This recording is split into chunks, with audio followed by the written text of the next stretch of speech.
Hello everyone. हम लोग पिछले क्लास में इंटीग्रेशन के बारे में समझा था। इंटीग्रेशन क्या है और वो कैसे हम लोग डिराइव करते हैं, उसको एंटी डेरिवेटिव क्यों बोलते हैं हम लोग। आज हम लोग उससे रिलेटेड कुछ क्वेश्चन करने वाले हैं। तो फर्स्ट क्वेश्चन है,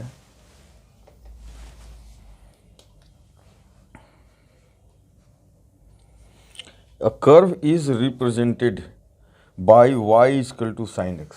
एक दिया हुआ कोई function y equal to sine x, curve इसका if x is changed from pi by 3 to pi by 3 plus pi by 100, find approximately the change in y। Change in y हमें बोल रहा है यानी कि अगर हमारा x का वैल्यू पाई बाई 3 है और इससे चेंज होकर x2 हमारा है पाई by 3 plus pi by 100। Approximate change पूछ रहा है कि y में क्या चेंज आएगा। अगर x पाई बाई 3 से ये चेंज हो गया तो y में हमारा क्या चेंज आने वाला है। तो आपको पता है कि अगर यहाँ से आप पॉइंट देखो, x1 पॉइंट है, x2 पॉइंट है, पाई बाई 3 निकालने के लिए एक तरीका है, सिंपल आप x1 का वैल्यू पुट करो, जो भी आपका y का वैल्यू आए y1। एक तरीका सिंपल क्या है कि x1 का पुट करो y1 आएगा, x2 का पुट करो y2 आएगा, सब्सट्रैक्ट करो आंसर आएगा। लेकिन दूसरा क्या है कि यहाँ नोटिस करो कि x1 और x1 and x2 almost equal है, यानी कि x2 minus x1 is tending to zero, यानी कि बहुत ही स्मॉल की बात कर रहा है, बहुत छोटे पॉइंट की बात कर रहा है, यानी कहीं ना कहीं एक पर्टिकुलर पॉइंट पर चेंज पूछना चाह रहा है। तो इस तरीके से हम लोग इसको क्या कर सकते हैं, अगर इसको हम लोग डिफ्रेंशिएट करते हैं, ये बहुत छोटा है तो वाकई में इसका डिफ्रेंशिएशन की बात कर रहा है, यानी कि dy बाई dx की बात की जा रही है, dy बाई dx की बात किया जा रहा है। तो साइन एक्स का क्या होता है डिफ्रेंशिएशन, कॉस एक्स। और ये जो चेंज है, जब बहुत ही ये छोटा, ये इंटरवल है बहुत ही छोटा है, तो इस पर्टिकुलर पॉइंट यानी पाई बाई 3 के लिए बहुत बड़ा इसमें चेंजिंग नहीं आने वाला है। मेरी बात समझ रहे हो, ये क्या पूछ रहा है। y एक फंक्शन है, अगर इसका वैल्यू पुट करते, इसका वैल्यू पुट करते हैं, माइनस करते, सब्ट्रैक्ट करते, आंसर आता है। दूसरी बात समझो, dy बाई डी एक्स क्या है, basically dy by d x change in y।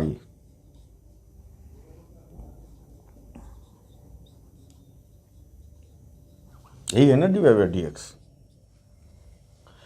तो ये हमें पता है कि डेल्टा x जो है, ये जो डेल्टा x है, ये कहाँ है, 10 to 0 हो रहा है, यानी कि दोनों को माइनस करेंगे तो पाई बाई 100 बहुत ही स्मॉल है ये। तो इसके लिए हम लोग dy बाई डी एक्स निकाल सकते हैं। देखो अब dy बाई डी एक्स किस पॉइंट पर निकलेगा, ये पाई बाई 3 के लिए निकलेगा। तो dy by d x x equal to pi by 3 की बात करें, यानी कि कॉस पाई बाई 3 60 डिग्री, यानी 1/2, यानी कि हमारा ये जो dy बाई डी एक्स है 1/2 आ गया। तो साइन का जो भी कर्व है, एक पर्टिकुलर पॉइंट पाई बाई 3 पर हमारा जो चेंजिंग है, और rate of change of y with respect to x pi by 3 पर क्या है, 1/2 है। लेकिन उसके पॉइंट प्लस पाई बाई 100 पर हम लोग देखना चाहते हैं कि डिफरेंस क्या है। तो सिग्निफिकेंटली इसमें बहुत बड़ा डिफरेंस नहीं आ रहा है। मेरी बात आप समझ रहे हो। तो हम लोग ऐसा इसको कह सकते हैं बेसिकली कि delta y upon delta x equal to जो चेंज होने वाला है हमारा 1/2 है ना। डेल्टा y और delta x at pi by 3 की बात करें तो ये 1/2 है। अब यहाँ से अगर डेल्टा y की बात करें तो क्या होगा, 1/2 इंटू डेल्टा x। आ रहा है बात समझ में। डेल्टा y इजकल टू 1/2 और डेल्टा x क्या है, पाई बाई 3 है ना, ऐसे पाई by 3 plus pi by 100 minus pi by 3, तो यहाँ से हो गया पाई बाई 200 यानी 3.14/200, जो भी हो ये आंसर आएगा। अगर इसको डिवाइड भी कर दोगे आप तो 157 तो 00, यानी कि कुछ ये आपका 1.57 आता और यहाँ से 0012, यानी कि 0.0157 के आसपास। ये क्वेश्चन का मतलब ये है, समझने का आप कोशिश करो कि फंक्शन में जो चेंजिंग आ रहा है, और कभी इस तरह का क्वेश्चन आता है तो समझना ये है कि ऐसे करोगे तो बहुत कॉम्प्लिकेशन होगा, इसका वैल्यू कैसे निकालोगे। तो यहाँ पर जो फंक्शन में चेंज आ रहा है, सपोज हमारा फंक्शन कुछ ऐसे ही जा रहा है, तो ये बोल रहा है कि पाई बाई 3 कहीं भी हो, सपोज यहाँ पाई बाई 3 है और जस्ट इसके नियर बाई, तो ये और इसमें डिफरेंस क्या है ये पूछना चाह रहा है। ये y का जो वैल्यू है ये और ये, इसमें डिफरेंस क्या है। तो रेट ऑफ चेंज जो यहाँ पर हो रहा है वो ऑलमोस्ट हमारा इक्वल है।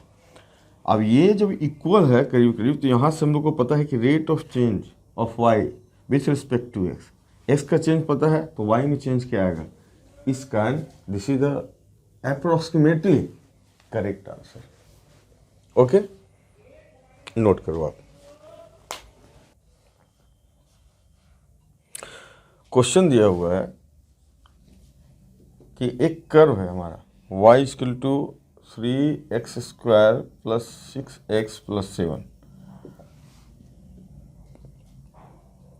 Find the area bounded under this curve and the x axis with ordinate, यानी x का value 5 and x equal to 10 दिया हुआ है, उसके बीच में कर्व क्या है उससे मतलब नहीं है।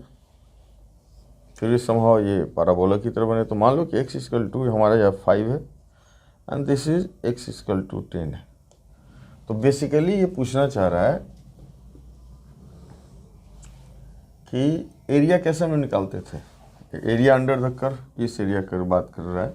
तो हम लोग बोलते थे y dx, जो ये फंक्शन था, लिमिट ये bounded area 5 to 10, so integration of 3x² plus 6x plus 7 dx 5 to 10,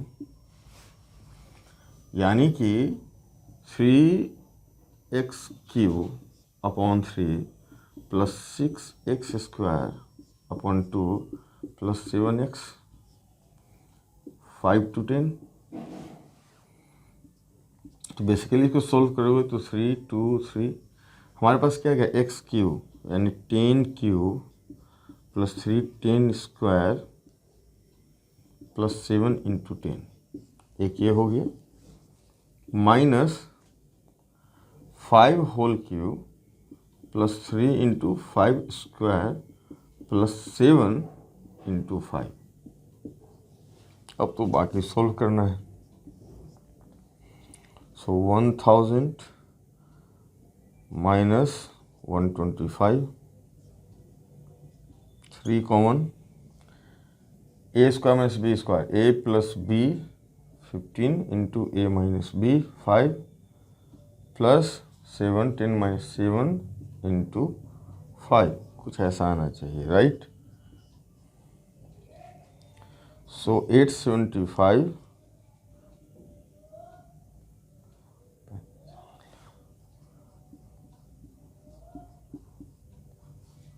plus 225 plus 35। अब देख लो लड़के का 5 5 10 15 1।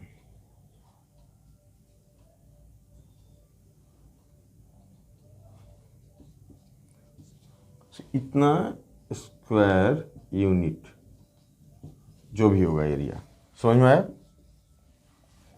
आप इसे नोट करो।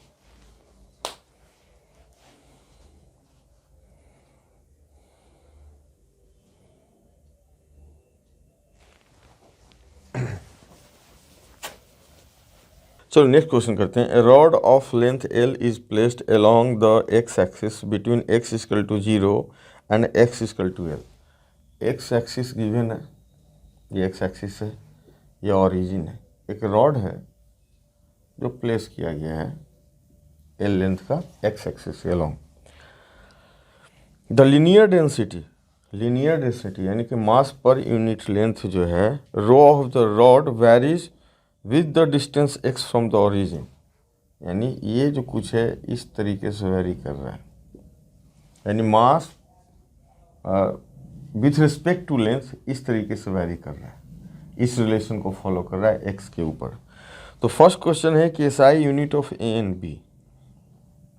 आपको पता है कि अगर ये हमारा मास अपॉन लेंथ है ये रो, तो कोई भी दो ये फिजिकल क्वांटिटी को ऐड कब कर सकते हैं? प्रिंसिपल ऑफ होमोजेनिटी से हम लोग क्या समझे थे, यानी इसका जो यूनिट है, यानी इसका जो डायमेंशन है, इसका जो डायमेंशन है और इसका जो डायमेंशन है, सिमिलर डायमेंशन वाले ही ऐड हो सकते हैं, सब्ट्रैक्ट हो सकते हैं। तो यानी कि ए का जो डायमेंशन होगा ये क्या होना चाहिए? M L minus 1। देखो तो रो का डायमेंशन क्या है? M L minus 1। यानी कि अगर बात बोलें तो हमें क्वेश्चन में क्या पूछा है? क्वेश्चन में पूछा है एसआई यूनिट, यानी कि हम लोग कह सकते हैं केजी पर मीटर, ए का यूनिट हो गया। बी की बात बोले तो बी का डायमेंशन क्या होगा? हमें पता है कि b इंटू एक्स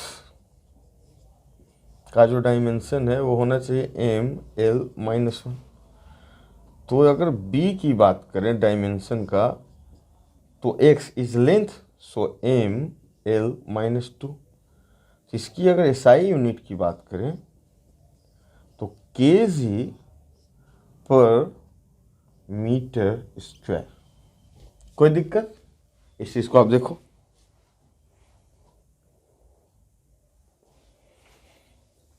अब सेकंड क्वेश्चन क्या है? Second part of question, find the mass of the rod in terms of A B and L.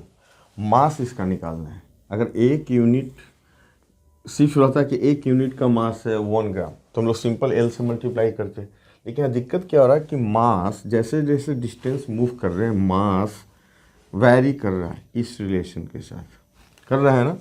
तो हमें पता है कि अगर सपोज यहाँ से एक्स डिस्टेंस पर, देखो इंटीग्रेशन यहीं पे यूज हो रहा है। सिंपल अगर रहता है ये चीज़, बात समझो, इंटीग्रेशन क्यों यूज होता है, कैसे होता है, ये बात सुने। अगर ये रॉड ऐसे रहता है, बोलता है कि इसका मास जो है रो, मास पर यूनिट लेंथ 2 kg